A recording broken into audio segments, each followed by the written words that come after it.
À la mort de mon papa il y a 2 ans, j'ai senti qu'il y avait des choses qui devaient bouger et je me suis rendu compte que du coup je m'occupais plus de moi, je m'étais beaucoup occupée des autres. Faut que je trouve une solution, il faut que ça bouge. En 2022, il faut que ça bouge. Et du coup, voilà, j'ai suivi le fil. Voilà.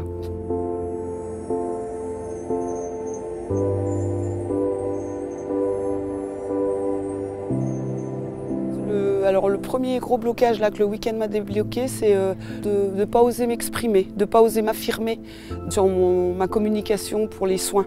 Donc je suis venue faire le premier stage.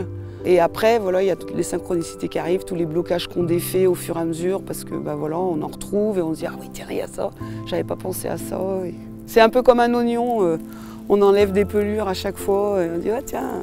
Puis à un moment, tu arrives au cœur, tu dis « Ah ça y est ». J'ai pas été élevée par mes parents, j'ai été élevée par ma grand-mère et du coup, à une séance de coaching avec Cédric, donc il voyait que qu'il fallait que je me mette dans une bulle pour me sécuriser et il me demandait de me reconnecter à des souvenirs.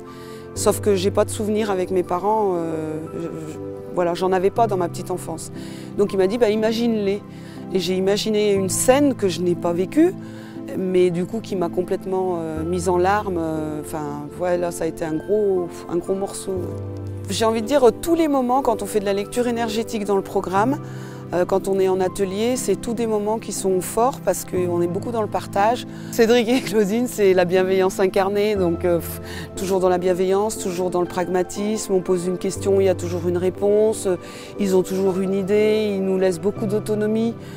Ils nous donnent les outils, des outils qui sont super puissants, mais du coup, ils nous donnent l'idée qu'effectivement, on peut les transformer et puis les mettre à notre sauce et ils nous laissent totalement libres par rapport à ça parce qu'ils ne se prétendent pas détenteurs d'une vérité quelconque, c'est qu'ils ont leurs propres expériences, ils les partagent et après, ils te disent écoute, essaye ça.